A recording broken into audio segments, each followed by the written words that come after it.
Good morning. পিছনে যে ছবিটা আমরা দেখতে পাচ্ছি সেটা হচ্ছে ডিএনএ স্কুলিং মেথড। ভালো করে শুনবি সবাই।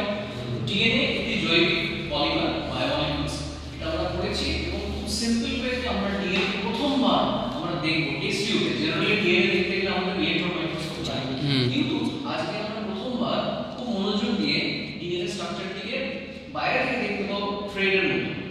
ইলেকট্রন মাইক্রোগ্রাফ নয়, কিন্তু ডিএনএ যে তন্তু, ডিএনএ যে ফাইবার সেটা দেখব। তার প্রোটোকলটা কি আমি মুখে বলছি ওরালি। প্রথম হচ্ছে আমরা এমন কিছু কোষ জোগাড় করতে যেখান থেকে ডিএনএ পাওয়া যায়। সাধারণত রক্ত কোষকে গ্রহণ করি, কিন্তু রক্ত কোষের একটি সমস্যা হচ্ছে আরবিসি এর মধ্যে কোনো নিউক্লিয়াস থাকে না, তাই ডিএনএ পাওয়ার সম্ভাবনা নেই। তো আমরা যেটা ইউজ করতে পারি চিক সেল। আমাদের গালের মধ্যে যে চিক সেল রয়েছে, এটাকে একটু জিভ দিয়ে ঘষলেই কিছু স্যালাইভার মধ্যে প্রচুর পরিমাণে সেল চলে আসে, মাইক্রোস্কোপে দেখতে পাওয়া যায়। ওই চিক সেলটাকে আমরা স্পিড করব। তারপরে প্রথম নেক্সট স্টেপে আমরা কিছু পরিমাণ ডিটারজেন্ট নেব। এখানে আমি একটি সার্ফ এক্সেল ডিটারজেন্টের সলিউশন বানিয়ে রেখেছি। এই ডিটারজেন্টের কাজ কি? এই ডিটারজেন্টটি হচ্ছে আমাদের যে কোষ পর্দা, সেল মেমব্রেন, সেটাকে নষ্ট করে দেয়, ডিস্ট্রয় করে দেয়, এবং নিউক্লিয়ার মেমব্রেনটিকেও ডিস্ট্রয় করে দেয়। ঠিক, তো প্রথমে আমি চিক সেল দেব, ডিটারজেন্টটিকে ডিস্ট্রয় করব, তারপরে লবণের দ্রবণ দেব, সল্ট, সোডিয়াম ক্লোরাইড। এতে কি হয়? ডিএনএ তো আমাদের জড়িয়ে থাকে হিস্টোনকে ঘিরে, তো এই ডিএনএটাকে আমাদের ওপেন করতে হবে। এই ওপেন আপ করার জন্য আমরা লবণের দ্রবণ ইউজ করি। তো সাধারণত ডিএনএ চার্জ কি আমরা পড়েছি, এটা হলো ফসফেট আয়ন রয়েছে PO4 ডাবল মাইনাস স্টেটে -3, সেটা ডাবল স্টেটে থাকে রেজোন্যান্স স্ট্রাকচার গুলো পড়েছি। তো সেই ডাবল মাইনাস যখন হচ্ছে তো আমাদের ডিএনএ ওভারঅল চার্জ কিন্তু নেগেটিভ হয়ে যায় যখন হিস্টোনটা নেই। তো সোডিয়ামের Na+ আয়নগুলি ওর সাথে গিয়ে যুক্ত হবে, তখন ডিএনএ খুলে যাবে। খুলে অনেকটা এরকম কিছু, কিন্তু সমস্যা রয়েছে। সমস্যা হচ্ছে ডিএনএ দ্রাব্যতা অনুযায়ী ডিএনএ কিন্তু অ্যান্টিপ্যাথিক মলিকিউল বলা হয়। এটি কিন্তু হাইড্রোফিলিক হাইড্রোফোবিকের মাঝামাঝি অবস্থা। এনসিআরটি বইতে কিন্তু আমরা যখন পড়ব দেখব এটি হাইড্রোফিলিক মলিকিউল, অর্থাৎ এটি জলে দ্রাব্য হাইড্রোফিলিক নেচারের। কিন্তু এর যখন কোর স্ট্রাকচার স্টাডি করা হয় তখন দেখা যায় ওটা কিন্তু হাইড্রোফোবিক। এটা কাপড়টাকে নেংড়ানোর মতো। ডিএনএ যখন গঠিত হয় তখন কাপড় নিংড়ে যেরকম জলটা বাইরে বেরিয়ে যায়, ডিএনএ স্ট্রাকচারটা কিন্তু সেরকম ভাবে তৈরি। তো প্রথম আমি ওই হাইড্রোফিলিক নেচার এবং সেই কাপড়ের উপর বেস করে আমরা চিপ ইথানল ইউজ করব। ইথানলের জন্য আমরা ডিএনএ ইজিলি প্রেসিপিটেট করতে পারি। এটা দ্রাব্য নয়, ডিএনএ কিন্তু এর মধ্যে মিক্স হতে হয়।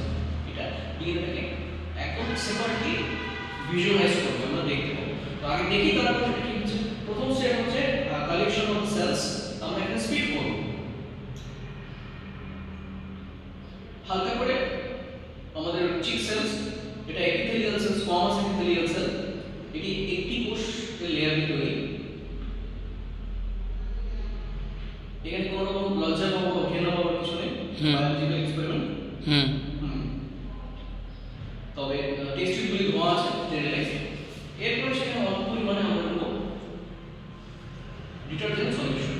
আচ্ছা, কেমিক্যাল ল্যাবে কিন্তু আমরা SDS ইউজ করে থাকি।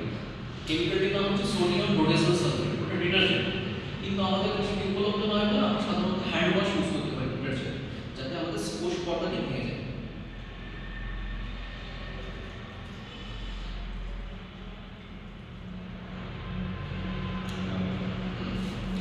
এরপরে লবণের জল, সোডিয়াম ক্লোরাইড সলিউশন। সবসময় সলিউশন ফর্মে নিতে হয়, নতুবা সোডিয়াম Na+Cl- কখনোই ওটা সেপারেট হয় না, আমরা পড়েছি এগুলো। জলের দ্রাবকীয় শক্তির জন্য যে সল্টের ল্যাটিস এনার্জিটা ভেঙে যায়। তো যতক্ষণ Na+ পাচ্ছি আমাদের ডিএনএ এর উপর, মানে এটা কি করে ডিএনএ এর উপর একটা চাপ পেন্টিং এর মতো একটা লেয়ার তৈরি করে দেয় সোডিয়াম। তখন সোডিয়ামের প্লাস চার্জ ওদের মধ্যে একটি বিকর্ষণ হয়, তখন ডিএনএ খুলে যায়।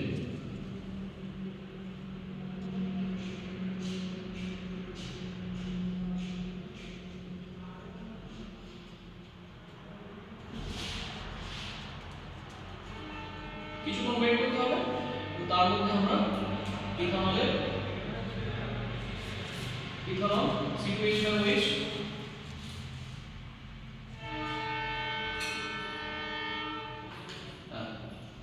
ধীরে ধীরে দেখতে পাবো কিছু তন্তুর মতো ফাইবারের স্ট্রাকচার উপরের দিকে উঠছে, লেভিটেট করছে। এই স্ট্রাকচারটি যদি মাইক্রোস্কোপের নিচে পর্যবেক্ষণ করা হয় দেখা যাবে এটি ডিএনএ তন্তু। এর সাথে কিন্তু আরএনএ এর মিক্সচারও রয়েছে। একটু ভালো করে লক্ষ্য করব, সময় নিতে হবে। দেখতে পাচ্ছি আমরা স্টুডেন্ট সময় হ্যাঁ বলো, দেখতে পাচ্ছি হ্যাঁ। তন্তুগুলি উপরে উঠছে ধীরে হ্যাঁ। ধীরে, সেগুলোই ডিএনএ তন্তু। আর কোষের যে বাকি অংশগুলো, কোষ প্রাচীর বা কোষ পর্দা যা যা আছে, কোষ প্রাচীর তো থাকে না, মাইটোকন্ড্রিয়া অন্যান্য সেল অর্গানেলগুলো রিপ্রেজেন্ট